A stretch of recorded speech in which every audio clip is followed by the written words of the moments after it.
50 শয্যা বিশিষ্ট কুমিল্লা সদর জেনারেল হাসপাতালে রোগীর বেডের সংখ্যা 150টি। রোগীর চাপ সামলাতে বাড়তি চিকিৎসা সেবা দিতে হচ্ছে চিকিৎসকদের।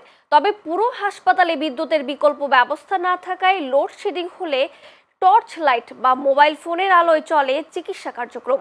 এতে হাসপাতালের কার্যক্রম স্থবির হওয়ার পাশাপাশি ঝুঁকিতে থাকতে হচ্ছে চিকিৎসক, নার্স ও রোগীদের। প্রতিনিধি রাজীব সাহার পাঠানো তথ্য ভিডিও চিত্রে বিস্তারিত ডেস্ক রিপোর্টে।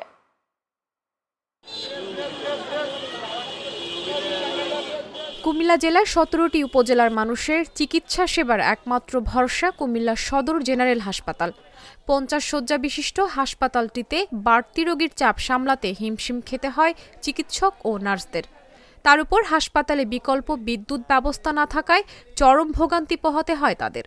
গরমে অতিষ্ঠ হয়ে পড়েন রোগীসহ স্বজনরা। এখানে কোনো ফ্যান নাই, প্রচুর গরমে রাত্রে মৃত্যুর পর্যায়ে চলে গেছে। গরমে অস্থিরতা ভোগ করছে, পাগলের মতো হয়ে গেছে। বাতাস নাই, এই পাশে ফ্যান নাই, এই পাশে ফ্যান নাই। মাঝে মধ্যে যাই গিয়ে ধরেন মাঝে মধ্যে যাই দেন ওনার একটু কষ্ট হয়েছে গিয়েরই। অনেকগুলা মানুষ নিজের যেরকম কষ্ট হয় সবারই তো এরকম কষ্ট হয়। যাই দিয়ে ঘন্টা 1 ঘন্টা 2 ঘন্টা থাকে, আর কারেন্ট তো থাকে না, রোগীদের জন্য সমস্যা হয়। কোনো কারেন্টের কোনো ব্যবস্থা নাই। জেনারেটারে যদি একটা ব্যবস্থা থাকতো তাহলে ফাঁকা টাকা চলতো, রোগীদের কারণে একটু স্বস্তি পাইতো। না, বিদ্যুৎ না থাকলেও হেরার মোবাইলের লাইট দিয়ে এবং কি টর্চ লাইট দিয়ে হেরা ভালো ব্যবস্থা নিতেছে। সমস্যা তো এটা, কারেন্ট থাকলে তো ভালো, কারেন্ট না থাকলে তো আমাদের অসুবিধা হয়। গরম লাগে, তারপরে বাইরে যান লাগে, ভিতরে লাগে, এইটা সমস্যা। চিকিৎসকরা জানান, লোডশেডিং এর সময় আইসিইউ ছাড়া পুরো হাসপাতাল অন্ধকারে নিমজ্জিত হয়। পর্যাপ্ত আলোর ব্যবস্থা না থাকায় ব্যাহত হয় চিকিৎসা সেবা। কাজের জন্য সেটা হচ্ছে যে আলো একটা ইম্পর্টেন্ট ইস্যু।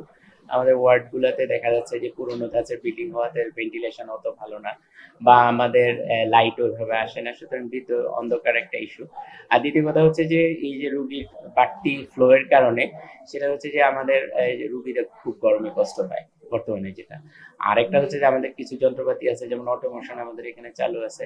দেখা যায় যে হুট করে যদি এটা বন্ধ হয়ে যায়, এটা আবার রিসাইকেল হইতে প্রায় অনেক ক্ষেত্রে আধা ঘন্টার মতো সময় নেয়। তো এই জন্য আমাদের আউটডোরের টিকিট অনেক সময় আমরা দেখি যে প্রচুর লোক লাইন দিয়ে দাঁড়ায় আছে, ওই একবার বিদ্যুৎ চলে গেছে এটা আবার আসতে আসতে সমস্যা হয়। আমাদের সদর হাসপাতালে বিদ্যুতের লোডশেডিং না থাকলে কোনো সমস্যা হয় না। লোডশেডিং হলে সেক্ষেত্রে আমাদের এখানে অটোমেশন সিস্টেম চালু আছে। যে আপনি জানেন যে আমাদের টিকিট, চিকিৎসা এগুলো অনলাইন, পরীক্ষা নিরীক্ষা আমাদের অনলাইনে করতে হয়, মেডিসিন ডেলিভারিটা অনলাইন। তো যেই কারণে বিদ্যুৎ না থাকলে আমাদের খুবই অসুবিধা হয়ে যায়। তো রিসেন্টলি আমাদের জেনারেটর কিছু সমস্যা আছে, জেনারেটর জন্য আমরা সার্ভিসটা ভালোভাবে পাচ্ছি না। আর আমরা বিদ্যুতের লাইনটা ডুয়েল সিস্টেম করার জন্য চেষ্টা করতেছি। আশা করি আমরা এটা কিছুদিনের মধ্যেই করতে পারবো।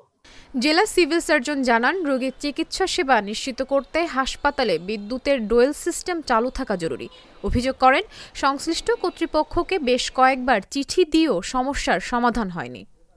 এই পরিস্থিতিতে হাসপাতালের আইসিইউ সহ অন্যান্য জায়গায় ডুয়েল লাইন স্থাপন করার জন্য আমরা নির্বাহী প্রকৌশলী, বিক্রয় বিপণন বিভাগ কুমিল্লাকে আমরা চিঠি দিয়েছি। আমরা এই বিষয়ে আমাদের জেলা প্রশাসক মহোদয় উনি বলেছেন, ওনাকে কপি দিয়েছিলাম, উনিও বিদ্যুৎকে বলেছেন। কিছুদিন আগে আমরা এখানে তাদের একটা ট্রান্সফরমার স্থাপন করা হয়েছে, কিন্তু ডুয়েল লাইন না থাকার কারণে যখনই কারেন্টটা চলে যায় তখন এই সমস্যাটাই ঘটে। রোগীদের নিরাপত্তা ও চিকিৎসা সেবা নিশ্চিত করতে সংশ্লিষ্ট কর্তৃপক্ষ দ্রুত পদক্ষেপ নেবে, এমনটাই প্রত্যাশা চিকিৎসক, নার্স ও এলাকাবাসীর। Channel S news desk.